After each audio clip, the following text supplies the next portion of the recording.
compris la violence des coups et la violence des mots. Nous avons compris l'emprise, l'humiliation, la honte, l'isolement, la détresse, la douleur, la peur. Ce soir, nous voulons rendre hommage à toutes les femmes victimes de violences. Nous voulons leur dire que nous les avons entendues et que par cette exposition, nous porterons leurs paroles le plus loin possible. Merci. Parce que quand on est face à des réalités de cette nature, seul l'échange collectif peut nous permettre de lutter. Et donc, merci à l'Abricotier pour tout ce que vous faites. Merci à l'Abricotier de Concarneau. Malheureusement, je serais tenté de dire que notre société évoluant et les drames eh bien, ne sont pas que concarnois et le pays de Quimperlé a dû aussi se mobiliser. Donc, merci à l'Abricotier de Quimperlé. Merci à toutes celles et tous ceux qui contribuent à les accompagner, à les entourer. Agora Justice, tous les pouvoirs publics qui parfois doivent aussi vous aider dans vos démarches. C'est pas si aisé parfois de les rencontrer, les regards peuvent être parfois délicats aussi, dans un pays de droit comme le nôtre, et donc la justice doit passer partout, et doit aider les victimes, et ne pas poser parfois ce regard de culpabilité. Bonne soirée à toutes et à tous, et merci à l'Abricotier. Est-ce qu'on va me donner une nouvelle chance? Est-ce que je peux m'autoriser à refaire ma vie? Pendant plusieurs années, j'ai subi des violences conjugales. Je les ai supportées entre mes 17 et mes 20 ans. Aujourd'hui, j'ai besoin de vous livrer mon histoire. Ce sont ses paroles à lui.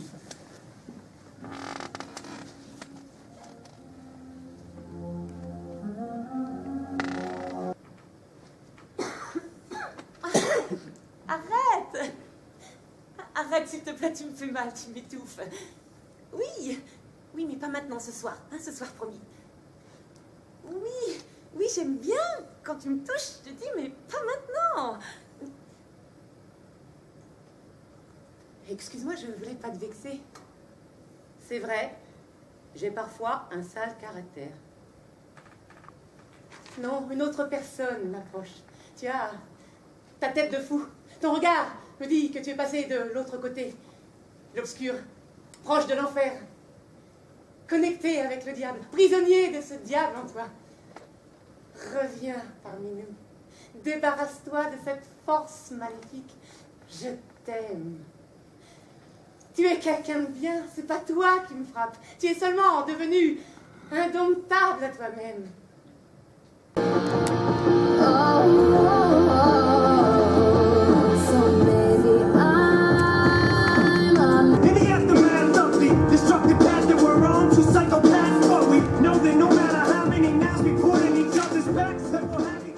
Oui, j'ai assisté à l'accouchement. Elle a accouché par césarienne après 9 mois et 3 jours de grossesse.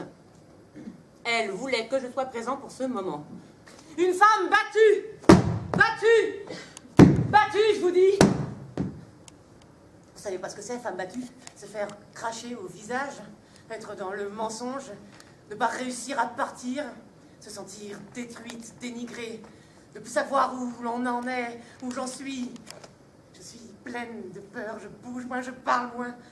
Surtout, ne pas te contrarier, ne pas me plaindre. Ne pas te poser de questions, devenir transparente. Donc, tu peux me frapper de nouveau. Un coup fatal, peut-être.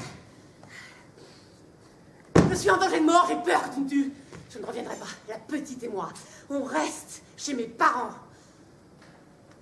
Toujours difficile, toujours violent. C'est ça, je suis dans une séparation normale. Tout est normal, complètement normal, que du normal. Je souffre, normal, on se sépare. Tu me frappes, normal, on se sépare. Mon avocat!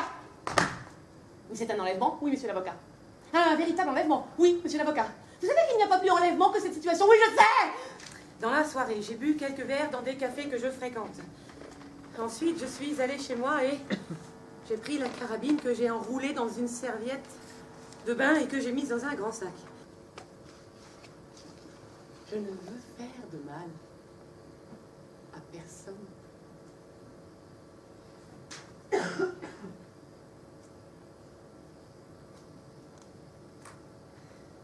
Pendant toutes les années qui ont suivi ces événements, j'ai tenté de vivre. J'ai voulu m'en échapper. Mais rien n'y a fait. Ils me collent à la peau. Ils sont ma seconde peau.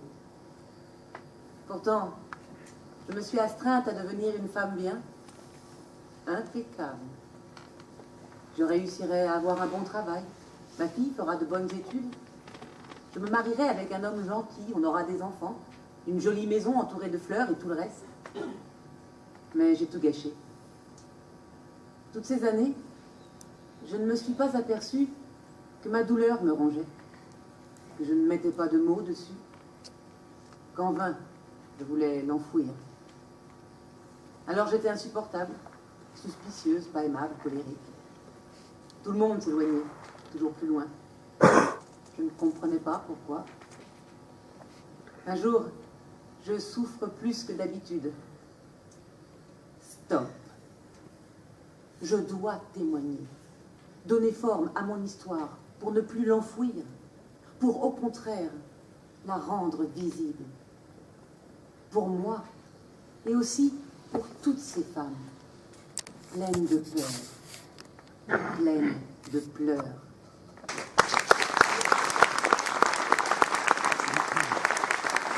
De ces violences faites aux femmes. Et je pense que le débat est aussi important pour parler de cette thématique qui est complexe à aborder, qui reste encore tabou. C'est important de sortir ces violences de l'invisibilité. Nous sommes 3 intervenantes à l'association qui accompagnons les victimes.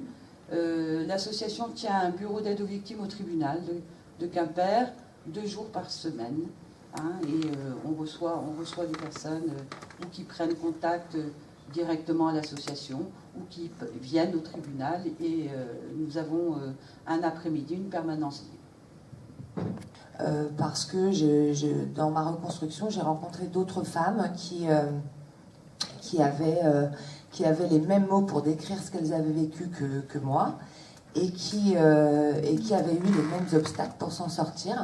Donc il me paraissait important, voilà, de part de mon métier, de pouvoir exprimer comme moi ça m'a aidé cette histoire au théâtre.